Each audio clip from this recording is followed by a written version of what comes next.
Thank you. Thank you very much and welcome. I'm Father Mitch Pacwa and welcome to EWTN Live, where we bring you guests from all over the world.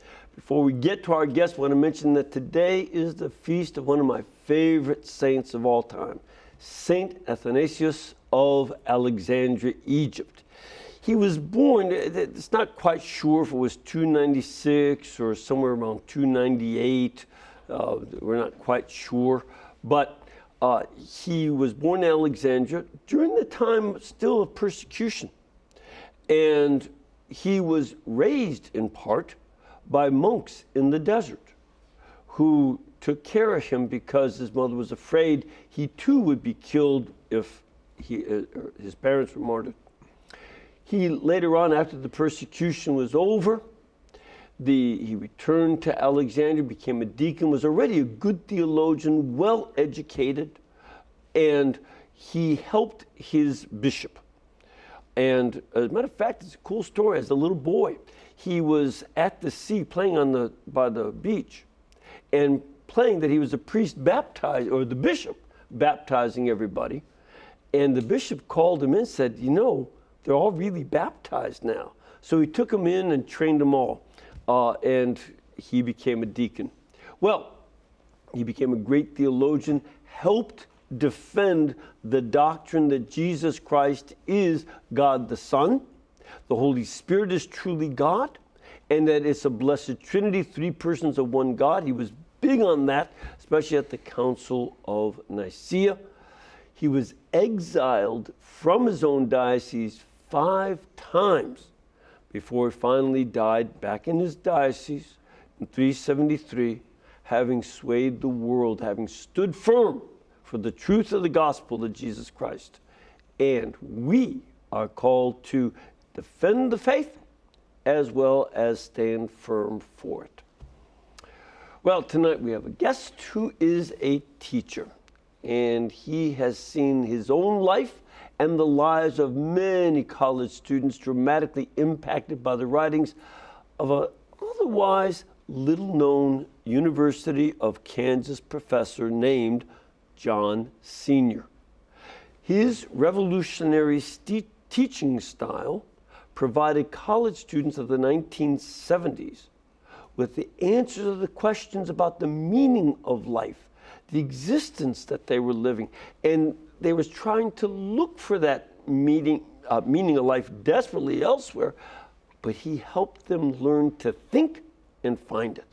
So here to tell us more about the life and work of John Senior and how his influence lives on in many ways today, please welcome Dr. Jared Staudt. Thank you, Father. Good to have you, Doctor. It's great to be here. Wonderful to have you. Now, you don't live in Kansas, do you? I do not. You don't have a dog named Toto? No. All right. So where do you live? In Denver, Colorado. Great town, great town. And I read this book, I loved it very, very much, but you didn't write it. I didn't, no. Yeah, so who did? And yeah, why Father are you here? Yeah, so I am here on behalf of Father Francis Bethel. He is the prior of Clear Creek Abbey in Oklahoma. Okay. And I'm an oblate of the monastery, so a lay member. Which means what? What is an oblate of that monastery? Right, so I'm a layman. I'm married with 6 kids, so I'm not a monk. Yeah, your wife won't let you be a monk. That's right, you know. And so, but what I've done by becoming an oblate is united my life to the monastery. Okay. And so I pray the divine office, practice Lectio Divina, and try to... a Benedictine form of prayer with scripture. That's right, prayerfully reading the scripture. And then also just trying to live the rule of St. Benedict as much as I can in the world. Sure, okay. And this book by Father Francis Bethel, Benedictine, is called John Senior and the Restoration of Realism. Why did he write this? What was his interest in John Senior? Because Oklahoma isn't Kansas. Yeah. Close, but not the same. So Father Bethel was a student of the Integrated Humanities program at the University of Kansas, which was founded by John Senior and 2 other professors, Frank Nellick and Dennis Quinn. And like so many other students, his life was changed drastically in the program. He converted because of his time there, at this secular school. And along with 7 other graduates of the program, he became a monk at Fontainebleau Abbey in France. And Fontainebleau is the abbey that founded Clear Creek in Oklahoma back in 1999. Mm-hmm. Well, so that's his connection. And actually, that program at the University of Kansas was very famous. I'd heard of it when I was teaching in Chicago. I came across students, and I was very, very impressed with the academic quality of that program, as well as a lot of students ended up becoming Catholic. Mm-hmm. What are they doing evangelizing in a state university? Yeah, and the professors would say they did not evangelize explicitly.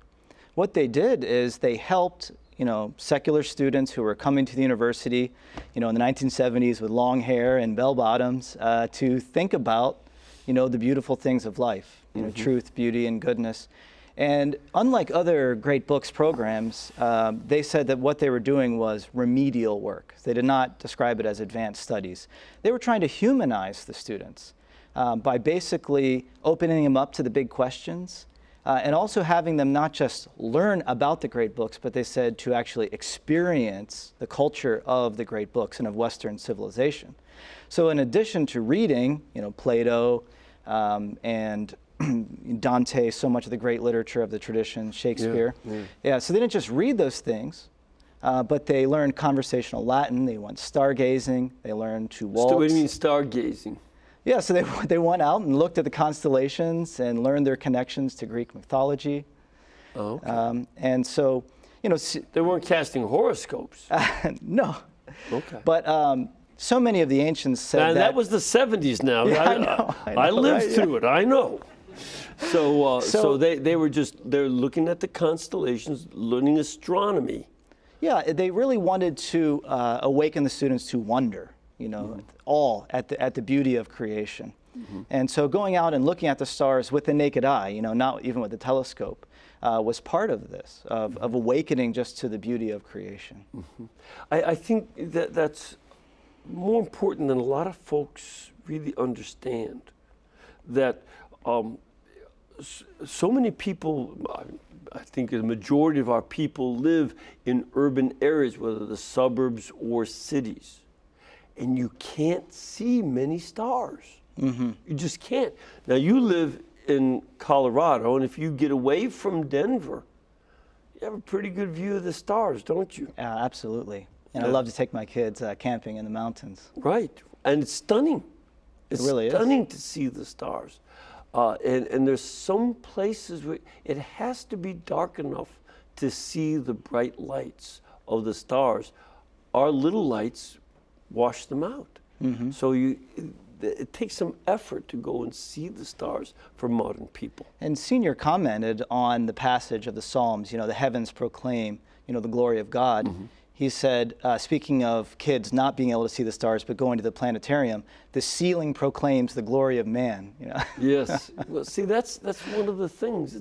And it may be an interesting learning tool to go to a planetarium, but it's not the same. Yeah, I can't replace that direct experience. Right. And the ancients said that, the stars created the wonder that led to philosophy. It was really gazing up at the stars and wondering, what really is the meaning of life? Mm-hmm. Mm-hmm. Well, that's, and I was fascinated with the book because he did not start off as a philosopher. Mm-mm. Go back a little bit to his roots, because he's an interesting character from the time he's 13 years old.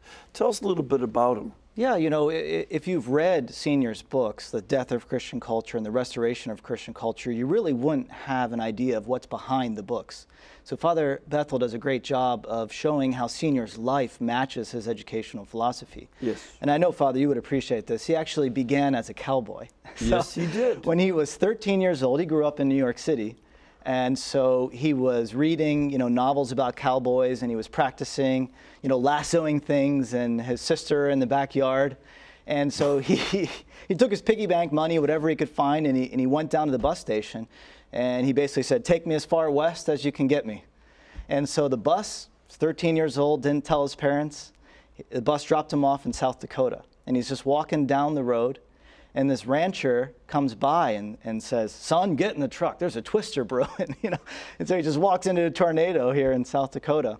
And so he stayed at the ranch, and his dream came true. He actually learned how to be a cowboy on the ranch. But eventually the rancher said, "I think you better tell your parents about what's going on here." And so he called his parents, and his dad flew out. They were frantically looking for him, even had a national search underway for him. And he worked out with his parents that he could go back throughout the rest of high school to work on the ranch in the Dakotas every summer. And this wasn't only a lark. It really got him in contact with the hard work of ranching. Ranching is not sitting around playing the guitar all day. Yeah. It's hard work from early before dawn till sunset. And it's just tough stuff. But of course, it did also involve the guitar around the campfire, drinking coffee. And that really stuck with him. Although he had a lot of other experiences that kind of undid, the reality of being a cowboy. He went back to New York City, and it was the Great Depression. And so he realized that things weren't quite right with society, and so he started reading Marx and other Marxist literature. But then he realized that something wasn't quite right with that either, because they actually told him, "Well, if you want to be a part of the local Communist Party, we want you to steal a rare book from the library." And he said, "Okay, no, that's not right." So he knew that there was something more than the communist ideology, and he went to Columbia University, and he was a part of the first Great Books program in the country under Mark Van Doren. And when you say great books, you mentioned that a number of times. What do you mean by great books? Are they big? Or what? Some of them are, but not all of them. Are? Yeah. So it's basically the great texts that shaped Western civilization. So, such as? So starting primarily with the Greeks. So Plato, Aristotle, the great playwrights. And he even studied some of the Greek philosophers before Plato, and all of them they set the basic questions that Plato and Aristotle learned to respond to. But it really was Plato that was instrumental for Senior at that time at Columbia as an undergraduate. He said that Plato helped him to realize that there is an end, that is a goal for things in life. And so it began a philosophical quest for him that took him, in some unusual places. Such as? Yeah, so from the great books, he actually got into symbolist literature. His PhD was in literature, comparative literature. And so symbolist literature was a modernist movement beginning in the 19th century, which basically was using art to try to disjoint our experience of reality by creating these artificial symbols to kind of push you beyond the world, to kind of recreate reality. For a lot of folks to think about this, there are all sorts of phases in literature and such. And one phase had been this romantic phase where your feelings are the most important thing. And that would be a brief summary of the Romantics. Where the symbolist says, no, we want to shatter that, you know, and just break your whole mentality and get you to think. Yeah, and to get you to think, but it was fatalistic in the end. This is what Senior realized. It was ultimately nihilistic. Yeah. The symbolists wanted to undermine your experience of reality, to say, you're taking truth for granted. And we want to shake that and to say that there is no truth. Truth is what you create in art. That is modernist art. And that was exactly what was going on, trying to use symbols to shake up your whole understanding of reality. And then you see, oh, there is no truth. Oh, and that makes me happy.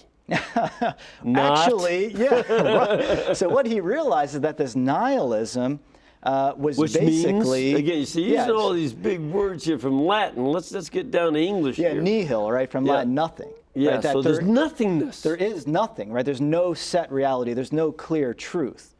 And so a lot of them, these symbolists, poets, and other artists, were basically saying the way that you reconstruct reality is through your experience of what people would have thought as evil, right? And so Senior described it as the way down. that they wanted to create meaning, this way up, by going down into the darkness of life and exploring all of these dark places inside of us. In other words, if you, and you see this in a lot of art and literature, if you experience how horrendous life is, the awful pain, that will eventually help you to become good. That was kind of their ignorant, to me, ignorant idea. Yes, although their idea of goodness was not virtue as we would understand it. Exactly. Right? And that's why it's ignorant. Yeah, and Senior realized that what was behind it, and this was his dissertation, is that symbolist literature was actually influenced by the occult. And what that meant was that they were trying to recreate a religious reality through their art. That these artists, like including James Joyce in the English language, considered themselves the high priests of humanity, the high priests of the modern world, by mediating this religious experience centered on yourself through art. Now, again, so our folks understand this. This is because this is extremely important and relevant to a lot of what's been going on in during my lifetime. Mm-hmm. How many people got into the occult? Look at the popularity of witchcraft over the last 50, 60 years. And it's still going up right now. And look at the popularity of other occult practices. Do you not see in every newspaper in the country astrology? They'll make fun of religion, but they'll put horoscopes. Mm-hmm. And as you go into all this stuff, they say, yeah, and then you sort of go down into the depths, and there are people who go to the extreme of worshiping the devil and such as that, even when they don't believe in the devil. Right. The Satanist church doesn't believe in the devil. The devil becomes a symbol for asserting yourself. Exactly. Mm-hmm. And we see this throughout our culture generally. Right? Isn't that what we're doing by recreating our sexuality, recreating our nature? We're asserting ourselves using and trying drugs? Using drugs, absolutely. And the symbolist poets did that to try to disjoint their experience of reality and to create a new one. Right. And that's exactly what we're doing in so many ways today in our society, even through technology, right? As trying to create this new medium to recreate ourselves. This was exactly one of the points I saw strongly emphasized when I did my first book on Catholics in the New Age. That in the New Age movement, they were teaching that when you're high on drugs, you're seeing reality. When you're sober, that is fake. Now, it's just this reversal of reality that was so common throughout the New Age literature. And this, not every single one, but it was the theme running through. I saw it over and over again. Yeah, and it's Gnostic in the sense that, you know, it's trying to get away from your life as you know it, your body as you know it, your experience, and to create, as you're saying, whether it's through drugs or it's through meditative practices, this detached version of yourself. Right. And that's what happened to Senior, actually. You know, just as he moved away from communism because he didn't like, you know, having to go steal a book, he realized it wasn't right. Just like that way down that we were talking about, you know, embracing the darkness in us, that didn't rub him the right way either. And so he actually saw many similarities between what the symbolists were aiming at in Hindu spirituality. And he came under the influence of a writer, Coomaraswamy, and that really led him for about 3 years in his 30s while he was teaching at Cornell, that was his first teaching job in the Ivy League, to actually embrace Hindu spirituality. And following this, as people, you know, just so you understand too, this wasn't just a few wackadoodles and academics.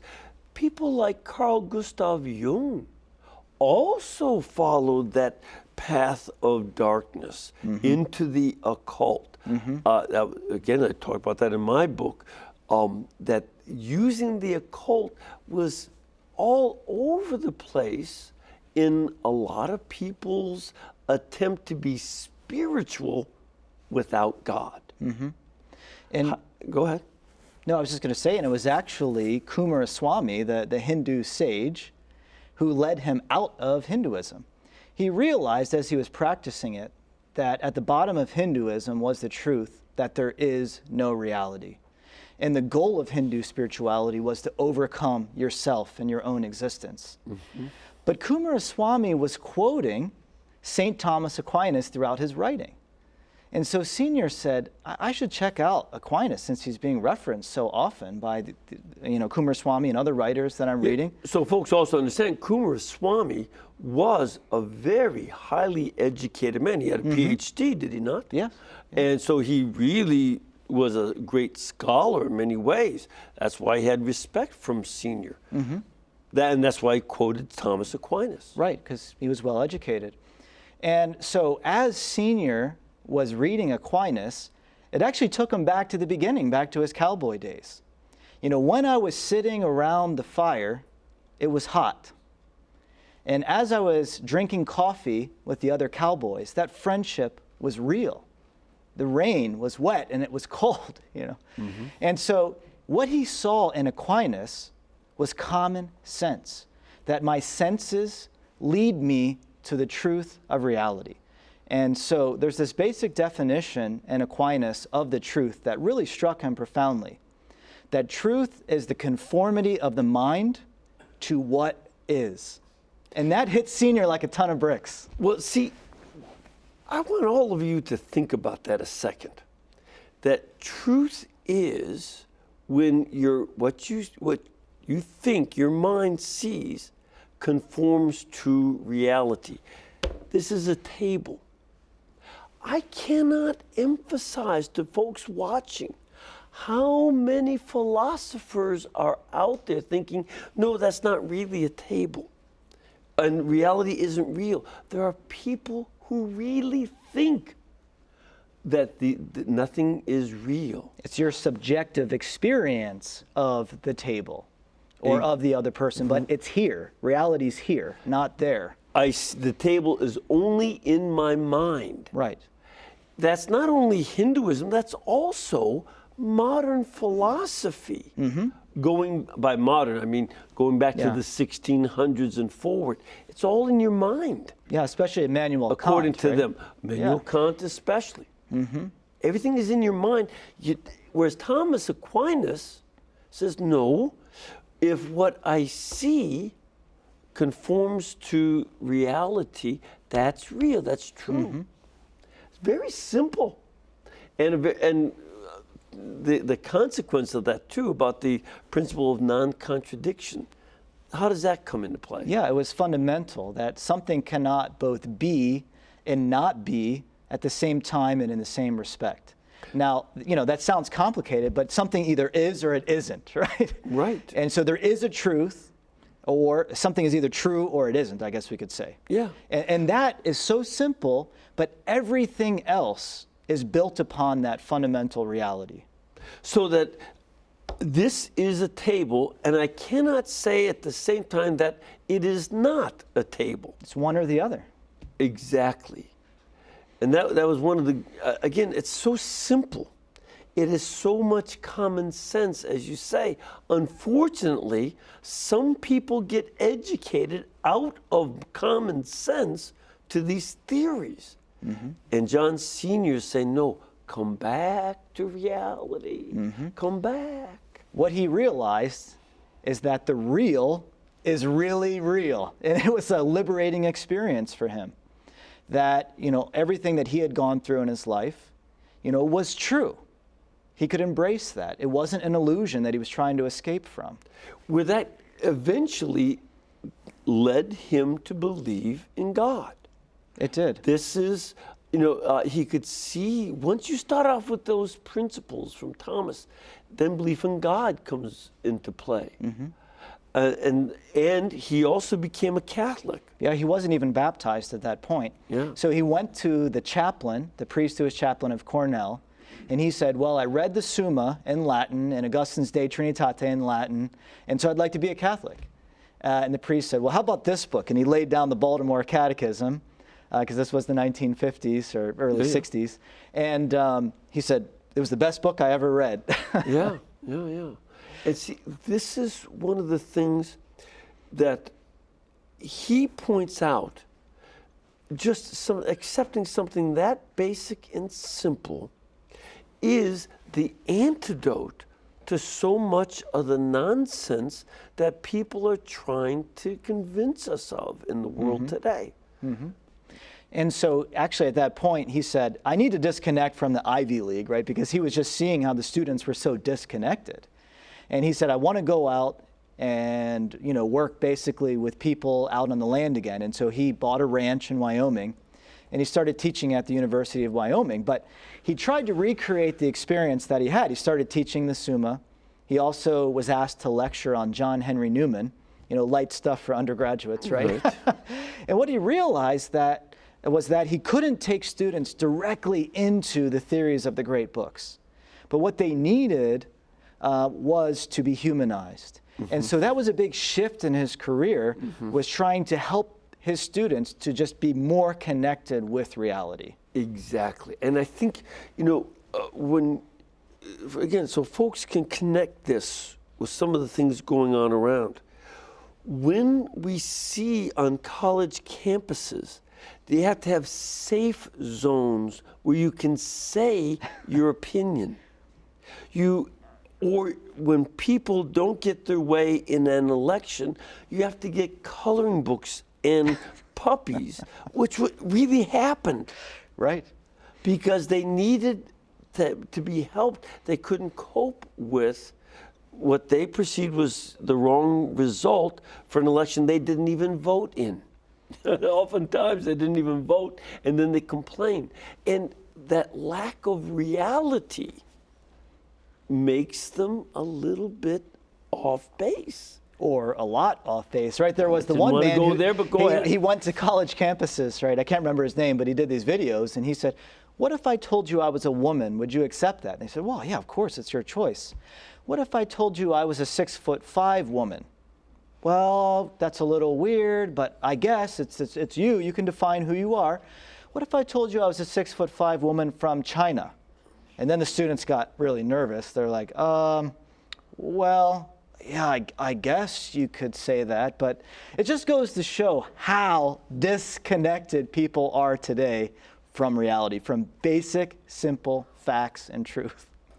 So before you send your children to spend $30,000, $40,000, $50,000, $60,000 a year in tuition at one of these schools,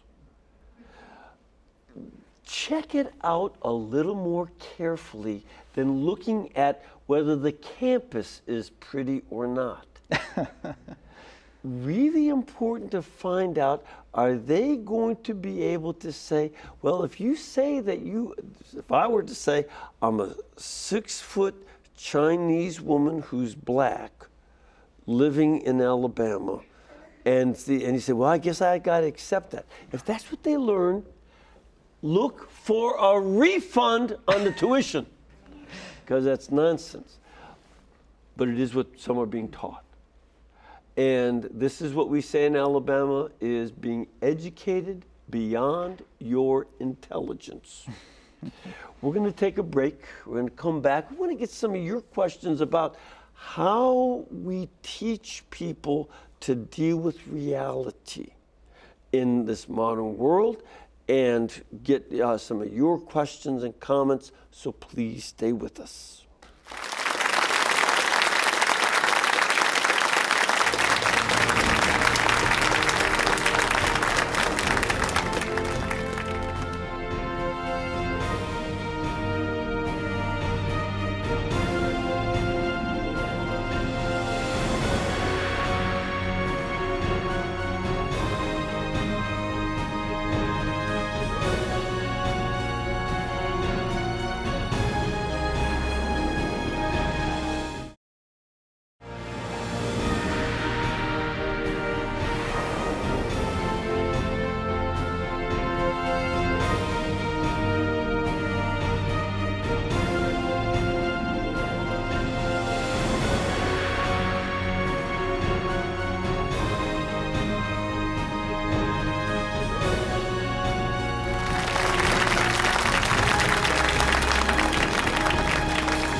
First of all, before we get to your questions and comments, I want to remind you that on November 3rd, 2018, we will have another of our family celebrations in Jacksonville, Florida this time. Great town, real pretty, right on the Atlantic. And if you want to go, you can contact and get more information at EWTN.com/family celebration. And again, you'll be close to St. Augustine, where one of the earliest settlements and earliest churches in the country. And we'd love to have you there. I'm looking forward to going back over there too. So be there. You ready for some questions? Absolutely. Let's start off over here with Robert. Robert, where are you calling from? Camdenton, Missouri. Great. And what is your question? Well, I'll tell you, my cell phone might go out, but I'll give you my question as quickly as possible. Sure. In terms of restoration realism, the early church is a lot different than the present church. In the present church, there's parishioners. I'm not complaining. Parishioners going on vacations and things like that. And the early church had nothing to do with vacations. There was no time for them. But when we're going to return to the realism of the early church, if we ever will, we're going to recapture that fervor and zeal. And also, briefly, G.K. Chesterton, I think, talked about the early church, or the church dying in history. He didn't say it was dead now or whatever. Mm-hmm. I think I'm representing his statements right. Mm-hmm. That he said the church has died in history, not dead now. But anyway, when are we going to return to the realism, and basically what's happened to the church, in all honesty? I mean, really. Okay. What's happened?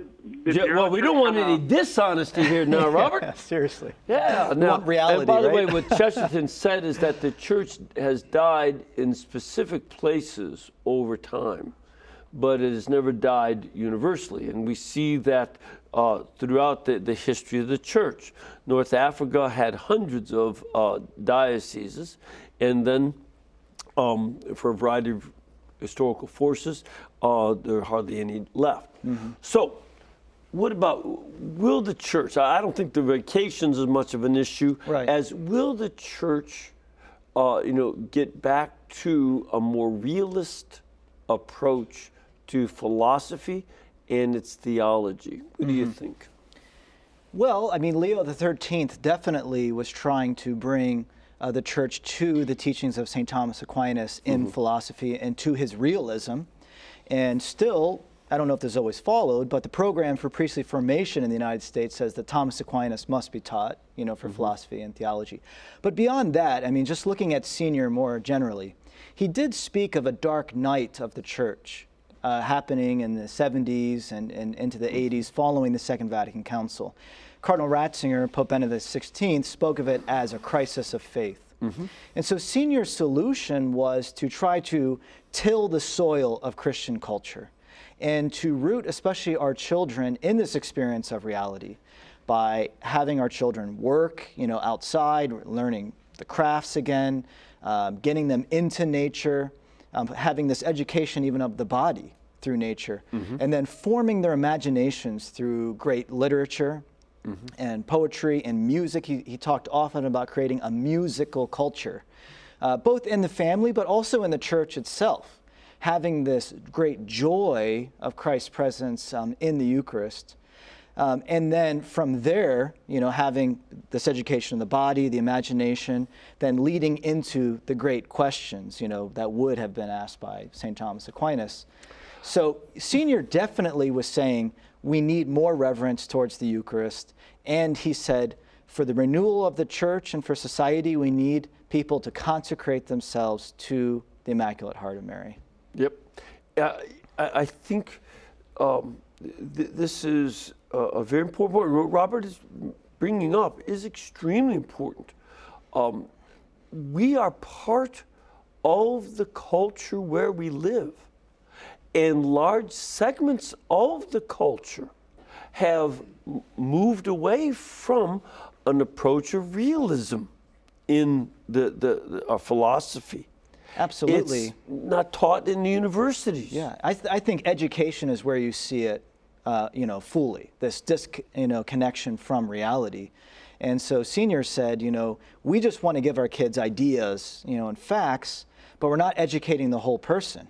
And we're not beginning with this gymnastic education in the broad sense, the education of the body and the imagination. We're not helping kids to fall in love with the truth and to instill that wonder that we were talking about before.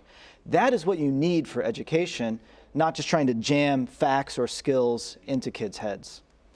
And along with that, you see, the role of a lot of the media, especially the social media, that gives you mentioned about the planetarium, you see the stars in the ceiling instead of in the sky. Yeah.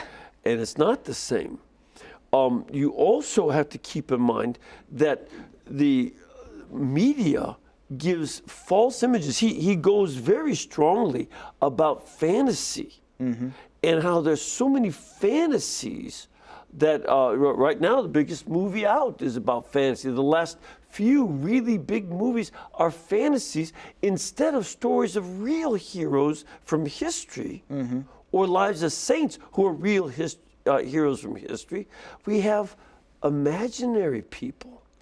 And what he really wanted, even with, say, fairy tales, he did say we want to start kids on the good books. And he said, you can't teach the great books unless you start with the good books, Grimm fairy tales, Mother Goose, because these basic stories just help the kids to begin looking at reality and asking questions and thinking and talking about, these questions that come up in the stories with their parents and their friends. Right.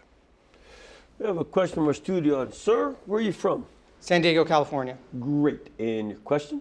Yeah, you commented earlier, Professor and Father, you were talking about people, altering their reality or looking for truth in different realities, and sometimes that manifests itself in impurity or the use of drugs and alcohol and trying to find truth in those things. But isn't it ultimately a search for God and man's search for God? And if you could comment on that.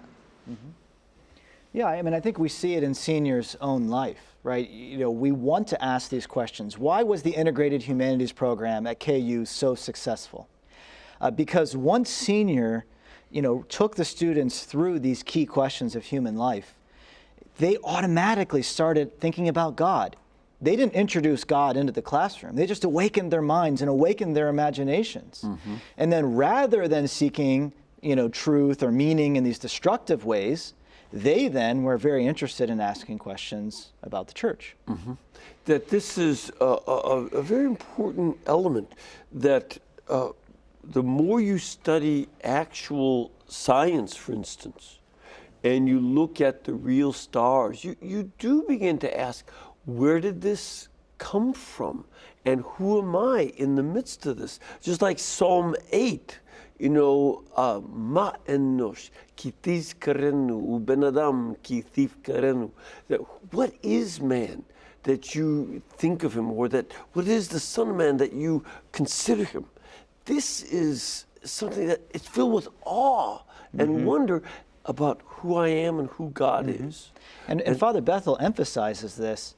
There's a subtitle that he wanted to include this in the title of the book, but he said, made for the stars, but rooted in the soil.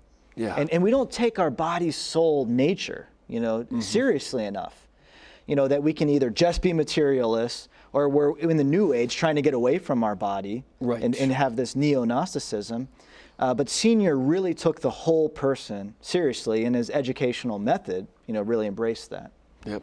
And that's been the tension of these philosophies he was studying. Some want to be so spiritual, they neglect the real world. Whereas people like Marx were so material that they couldn't incorporate the spiritual. Reality is both. Right. Let's take another call. We have Augustino. Augustino, where are you calling from? Middlefield, Ohio, Father Pacwa. Great. And what is your question? This question of reality and illusion, how to help, especially younger generations, like with prayer. It's a command from our Lord. He says to pray constantly when we pray to go to our inner room, our heart, and there pray to the Father. And that's it. And from there, though, like Teresa of Avila, John of the Cross, by doing that simply, they were given very special mystical gifts, deep insights, deep consolations, and all of these mystical experiences that they received. But the point that I guess I'm trying to make and ask how to encourage this is that they were not looking for these experiences. Mm-hmm. They were being obedient to the concrete, maybe hard work of prayer, the way the Lord taught. You need to recollect yourself. You need to go to your inner room, and you need to do it and do it and do it constantly. When you are faithful to that, when God sees fit for you to be encouraged, or whatever His design is, He will grant you some experiences that will help you. This is in reality. This comes from the real God. If we monkey around trying to get some mystical experiences on our own, then we are playing the devil's game. We are in his wave because we are trying to control when I have a consolation, when I have an insight, or whatever. And right. It's right. very easy to get in there. This is something, in fact, that in one of the Vatican documents of the 80s, responding to attempts at New Age spirituality, they warned about trying to manipulate the spirituality by doing techniques that remove the role of God's grace and the relationship.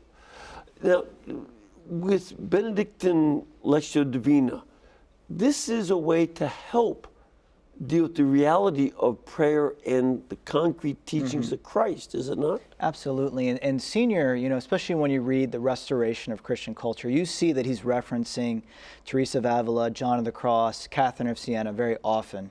And so I would say that the first answer, to this question is that Senior was very intent on having us pull back from the artificial mediation of reality. And he actually was very hostile to the television. He said in the Restoration of Christian Culture to smash your TV. I just really wanted to say that on TV. But but I think today it would really be the iPhone. Wait a minute, watch the smashing. Go ahead. Well, I'm keeping track of how many of my students have done that, and I think I'm at about a half dozen, after reading Senior. But it really would be the iPhone today. Is your experience mediated by something artificial, by this technology? And if it is, it's not only interfering with your everyday experience of life, but also with prayer.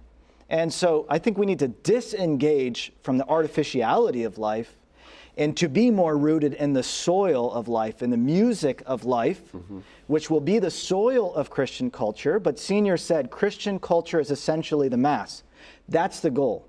Is to be ordered towards prayer, to be ordered towards, this interior life hidden with God, but we have to make space for that. Well, a classic example, the unreality of the social media and this is not a fake experience, where people will be, especially younger people, will be in the same room texting each other. Right. And spelling badly, and they'll do that instead of actually just sit down and talk. And that's problematic, that you are not talking to a real person. You text in short symbols instead of engaging other people who can love you back. But in text, you miss a lot of stuff. And one of the things they did at IHP was to practice writing in calligraphy, to slow down and to try to make something beautiful rather than the sloppy texting that you were saying. Right. They also did not lecture. The three professors would have a conversation with one another, and the students would be there observing, and then they would have breakout discussion sessions where then they could talk as well. And so it was very relational and conversational. All right, we have another question from our studio audience. Ma'am, where are you from? Corden, Indiana. Good to have you here. Thank you. And your question? My question is, as a homeschool mother, I was just wondering if Father Bethel's book, did they describe some of the techniques that they used with the students that we might be able to use in our classroom? All right, well, just so we understand, you're a homeschool mother. How many kids do you have? 10 on Earth. Yes. So, yeah, and so this is not, she's got her own school system here. That's right. So what would be some of the concrete things so that a mother who's homeschooling could apply some of this to what she's doing with her own children? Yeah, absolutely. I think that Father Bethel's book is extremely relevant for any educator and for any parent. And there are actually whole chapters devoted to, his approach and what, he would recommend for education. So I do really recommend that. So what are some of the things? Well, I've already mentioned some of them, the good books, just immersing the kids in good literature, to form their imagination, memorizing poetry, and getting outside and having this holistic education where you're actually maybe learning some of the crafts. At IHP, they would learn to dance, they learn to waltz. They would also take students to Europe, and that's how the students discovered Fougambeau, where they entered the Benedictine monastery there. So to really try to experience things, not to have this artificial mediation even in the classroom, not to just memorize everything out of a textbook, but to get back to the original sources, to really try to instill wonder, to get the kids active and engaged in the content and experiencing what they're learning as much as possible. I really like emphasizing a couple things. Be careful about textbooks. Not all, some things are very useful. There's certain math textbooks and such, but instead of reading textbooks, especially when you get to history and literature, the textbooks are like chewing or better yet, eating what somebody else has already chewed. That's right. They've chewed it up, spit it out, and given it to you. That's nasty, right? No way. But that's what is going on in a lot of textbooks. And you never read what somebody actually said. Right. Just what somebody said about what somebody said. And so the primary sources help you to enter into the past, into the great ideas directly. Exactly. And you meet with, you don't read about the Declaration of Independence, you read it. And other things. And to experience the same kinds of things that they were experiencing then. It's not, trying to recreate the past, but what were the great men living? What was their experience? Were they just having this mediation behind an iPhone? No. They were living a great life. And so that has to be part of education, not simply sitting behind a desk and being in a cage, but trying to live what you're learning. And then also the memorization. That is a lost skill, to memorize things. And to memorize, I can just look it up on my iPhone. Well, yes, you can, but you don't pay attention to it. You need to memorize things. And if you can, in the original language. Yes, even better, Latin, and then if you get ambitious from there, Greek. But, the memorization and don't stop with the Iron Age. Yes, go back right, to Hebrew. Yeah, I forgot who I was talking to here. No. But I don't want Iron Age centrism. The Bronze Age counts. But memorizing poetry and learning good songs, like good folk songs, classic songs, it's important for the kids as well because it gets them into the rhythm of language. Exactly. It becomes very formative for them. Exactly. We have another caller. Hello, Teresa? Yes, Hi, where are you calling from? St. Louis. Dr. Staudt. Two questions. One, was this a 4-year program? And secondly, would you comment on the kinds and the variety of non-classroom experiences where they assigned? Did you have a field trip once a week? It sounds like it was a very rich elementary school program. Thank you. All right, so first of all, was it a 4-year program at the university?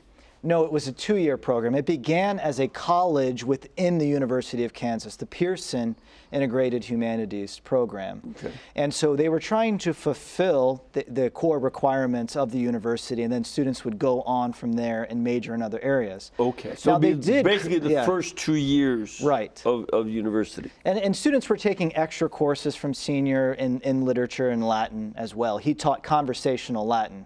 And that's actually one of the extracurricular things that they did. They didn't just learn about language. They weren't just using a textbook. They were learning it in a living way. Mm-hmm. I mentioned a lot of the other activities already, so I don't just want to repeat them, but they also were learning rhetoric outside of class, and they did that initially by memorizing Aesop's fables so that they could learn how to tell a good story and to make a point. They did take trips to Europe. In one semester, in 1976, they were even in Ireland. The whole program went over there for the entire semester. So that was very important for them. They would have country fairs where they would have, live music and dance and food, and just a great human experience. Mm-hmm. And, as the caller said, it sounds like a good elementary program. The professors would have agreed.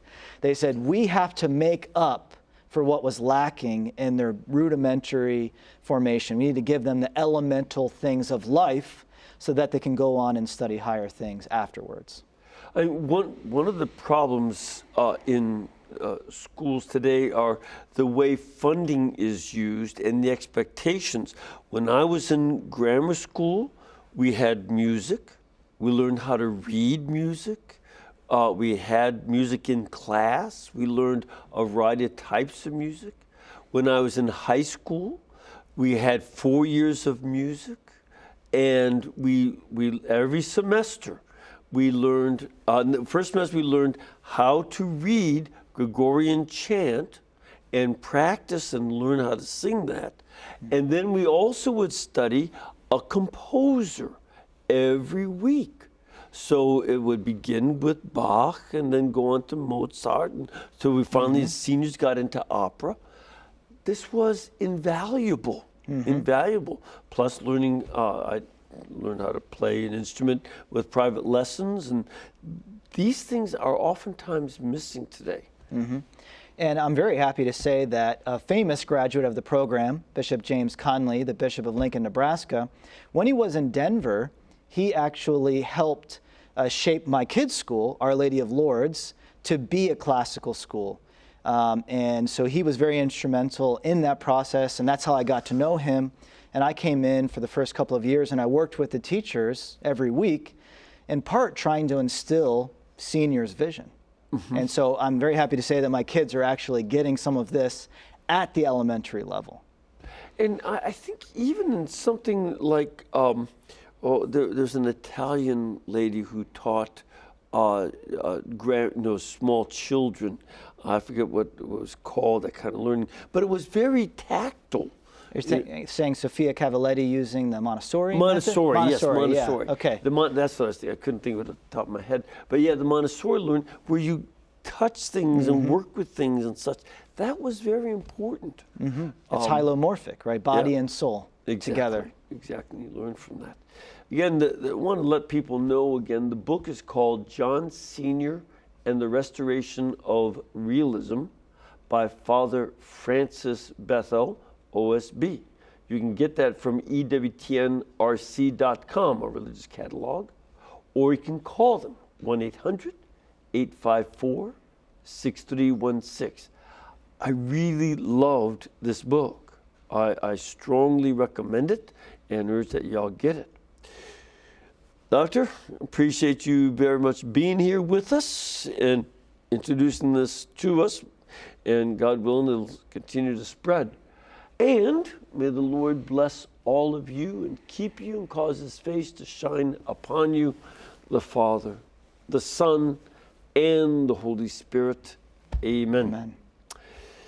We can bring Dr. Staudt and all the other guests and talk about some of these very important issues in our culture that have an impact on us only because this network is brought to you by you. So please remember to keep us in between your gas bill, your electric bill, and your cable bill. because without that, we cannot pay our bills either. God bless you and thank you.